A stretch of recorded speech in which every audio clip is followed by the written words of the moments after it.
Hey, what's up, Fight Family? This is Contemplate Boxing. Now, very often after a big fight, we're still high from the excitement of the night's events and we anticipate who the victor could or probably should fight next. Also, perhaps just as often, the vanquished gladiator is, at least for the moment, forgotten in the minds of fans. Now, sadly, this tends to be the case no matter how hard the defeated fought or how admirable their efforts were in their loss. After this past Saturday night, we do see a few individuals who have fallen towards the back of fans' minds.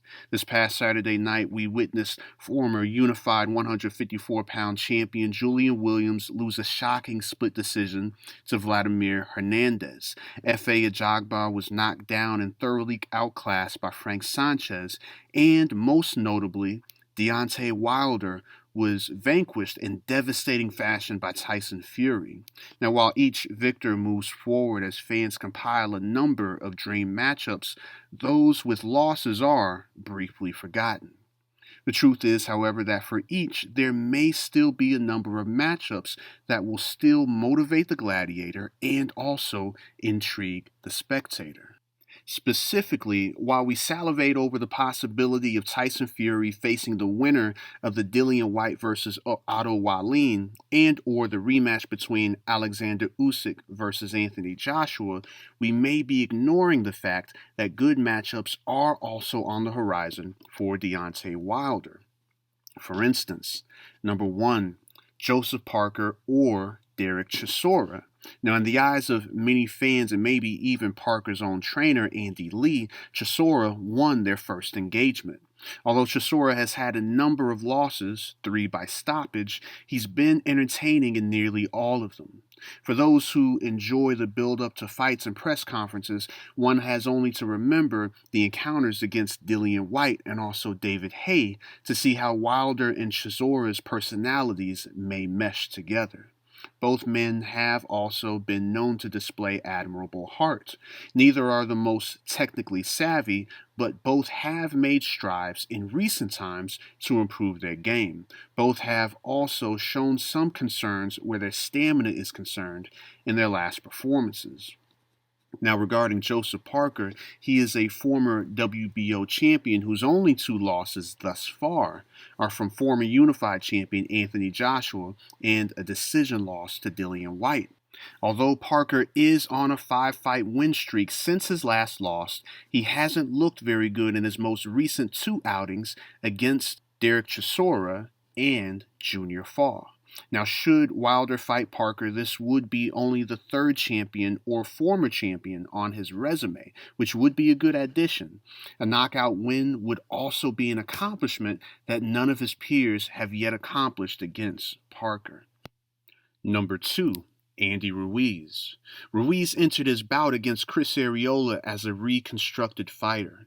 A new fiery passion for training and a new trainer in Eddie Reynoso piqued the curiosity of an entire division. Now, this momentum nearly came to a crashing halt, however, as Ruiz was dropped in round 2 and hurt a few times throughout the night against Chris Arreola. Ruiz, however, did show an ability to adapt and box to a unanimous decision.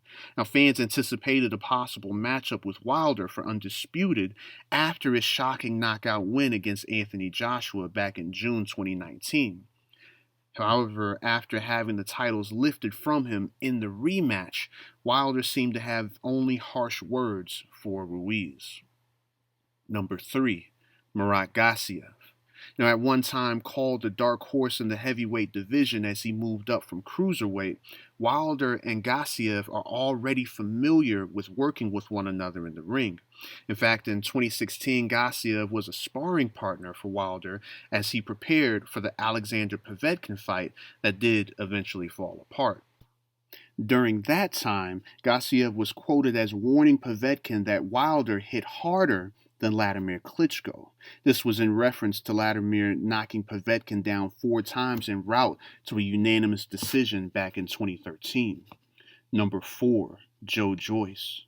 Now, Joyce might be a long shot as a near future opponent, seeing as he's ranked number 2 in the WBO, number 7 in the IBF, and number 3 with the WBC. This, plus Joyce was anticipating a fight against Usyk prior to him fighting Anthony Joshua. This would have been an attempt to avenge an earlier loss to Alexander Usyk. I believe this occurred in the World Series of Boxing tournament that the two competed against one another in. Now, while Joe Joyce is certainly more technically proficient than Wilder, his lack of head movement and also his defensive vulnerabilities may give an explosive puncher like Wilder opportunity to shine. With that said, however, Joyce did appear to be completely unbothered while walking through Daniel Dubois' artillery. Now, the question of whether or not the Juggernaut could endure the Bronze Bomber's power is intriguing to me. However, the fact that Joyce was able to damage Dubois so extensively with consistent, well-timed jabs may not be good for Wilder, who was bothered by Fury's jabs throughout their entire trilogy. Fight family, these are just my thoughts. Please leave your own thoughts and comments. Who do you believe would be good return opponents for Wilder, or good opponents after his initial return? As many know, Deontay Wilder has been placed on a 6-month suspension by the governing bodies due to the amount of damage that he sustained in his performance against Tyson, the Gypsy King Fury. Hey, hope all of y'all have been doing well. Peace. God bless.